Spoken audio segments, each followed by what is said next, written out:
আসসালামু আলাইকুম, আশা করি সবাই ভালো আছেন। বিকেলবেলা লাল শাক পাক করে রাত্রি 8টার দিকে বই পড়লাম খাওয়া দাওয়া করতে। আর আজকের এত তাড়াতাড়ি খাবার কারণ হচ্ছে বাইরে হালকা হালকা বৃষ্টি হইতেছে, যার জন্য চিন্তা করলাম খাইয়ে লই ঘুমাইলে একটু ঘুমটা ভালো হইবে না। আর তাড়াতাড়ি ঘুমাবার কারণে ঘুমটা হয়েছে একদম সুন্দর, আর 7টা বাজে ঘুম ভাঙ্গে যায়। যাই হোক, সকালবেলা ঘুমে ঘুম দুইটা বিছান খাতা গুছগাছ করে প্রথমে জামা কাপড় যা আসলে পুরানটা সব একসাথে করলাম ধোয়ার লইগে। আর সবকিছু লইয়ে বাথরুমে আওয়ার পর দেখেন মাশাল্লাহ বাথরুমে তো পানিই নাই। তাড়াতাড়ি করে চলে এলাম নিচে, যেন মোটর সাইডে দেখে পানি ওঠেনি, টাঙ্কিতে পানি আসেনি। আওয়ার পর দেখেন মোটরেও পানি ওঠে না, কারণ টাঙ্কিতে পানি নাই। এরপর আবার কাপড় চোপড় কাটা গুছাই রাখলাম, যা ভালো আছে এটু যাতে নষ্ট না হয়। সময় হয়েছে প্রায় 10টা বাজে, এই যে প্রায় 10টা বাজে ঘুমে ঘুম দৌড়ছি 7টা বাজে।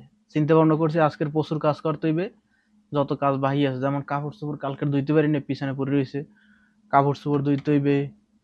এরপরে পানি আনতে হইবে, পানি নাই একটাও, খাবার পানিও নাই আর ফিল্টারের পানিও নাই, সব আনতে হইবে। সকালবেলা ওই দেখি বাসায় পানি নেই, বাসায় পানি নেই, যার জন্য মুখ ধুইতে পারি নাই, নাস্তা করতে পারি নাই।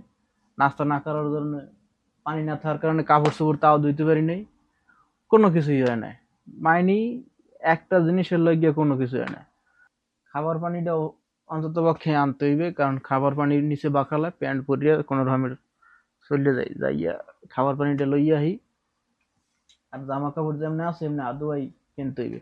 কালকের দই নাই কিনলে গিয়া কালকের এক তো প্রচুর পরিমাণে ভিড় থাকে শনি শুক্রবার দিন। আমরা দোতলার ভিতরে মনে করেন যে প্রায় এই ফ্লোরের ভিতরে 24 জনের মতো মানুষ থাকে। তা 24 জনের ভিতর দেওয়া নাইট শিফটে ডিউটি করি আমরা 3 জনে, বাকি সবাই দিনে ডিউটি করে।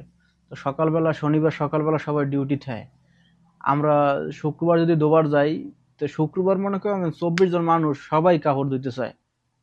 সবারই ধোয়ার দরকার আছে, কারণ সবাই ডিউটি করে, সবার কাপড় চোপড় ধোয়ার দরকার আছে। এই জন্য একদম মানে ওয়াশিং মেশিনের জায়গায় জাম পড়ে যায়, সিরিয়ালে থাকা লাগে। আর কালকের কাপড় ধুই নাই এই জন্যই। দ্বিতীয়ত কালকের আবার বৃষ্টি হয়েছিল বিকেলবেলা, বিকেলবেলা সিরিয়াল পাইছিলাম অবশ্য, কিন্তু হালকা বৃষ্টি হয়েছে, বাতাস হয়েছে, যার জন্য ধুই নাই। কই ধুই আরো নষ্ট হইবে, কালকের নিরিবিলি ধুমান। কিন্তু আজকের সকালবেলা উঠে দেখি পানিই নাই, মুখ ধুতে পারি নাই, নাস্তাও করতে পারি নাই, কোনো কিছু করতে পারি নাই। কাপড় চোপড়ে যে পরে রয়েছে জানলার থাম নেই, কিছু করার নাই। এখন চিন্তা আছি খাবার পানিটা লইয়া মু বাকালে যাই কোন রকমের প্যান্ট ট্যান্ট পরে দেখি যে খাবার পানিটা আনতে পারিনি। খাবার পানি আনিয়ে এদা ই করছে, বাটটা পাক করবো আনে আর খামো আনে। আর ফিল্টারের পানি আনতে যাবো গাড়ি লই, এখন গেলে এরকমের অবস্থায় তো যাওয়া সম্ভব না, হাত মুখ ধোয়া না, কোনো কিছু না, একদম বেকায়দা অবস্থা। গাড়ি গুড়ি লইয়া রাস্তাঘাটে গেলে দেখতে পাচ্ছি না পানি, এই যে খাবার পানি তাও নাই, এদিকে ফিল্টারের পানি হ্যাঁ নাই। যাই হোক, পানি তো একটা লইছি আল্লাহর রহমতে।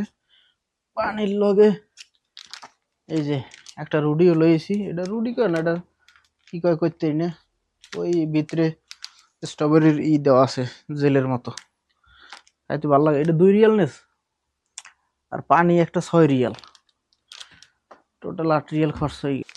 এটার ভিতরে ক্ষুদাও লাগবে প্রচুর পরিমাণে। খাইছি এই কালকের রাত্রে 8টা সাড়ে 8টার দিকে খানা খাইছি, এখন বাজে 10টা, 12 ঘন্টা হয়ে গেছে, এখন পর্যন্ত কিছু খাইনি। খিদা তো লাগবেই।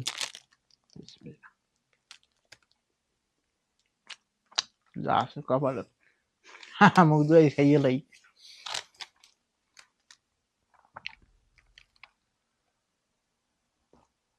ভালো জিনিসটা, কিন্তু 2 রিয়াল হিসাবে বেশি হয়ে যায় দাম। আগে এরকমের 1 রিয়ালে আসলে যেগুলো 1 রিয়ালে, এখন দাম বাড়ছে সব জিনিসই। আর ঘন্টা খানে অপেক্ষা করবো যেন পানি আহে না আহে। যদি পানি আহে তাইলে কাপড় ধোয়ার সিস্টেম এখনো করা যাইবে, কারণ যে পরিমাণ রোদ্দুর আছে এতে ধুইয়ে দিলে 1 ঘন্টার ভিতরে শুকিয়ে যাবে গা। যদি না ধোয়া যায় তাইলে আপনি যাইতে আর কিছু করার নাই।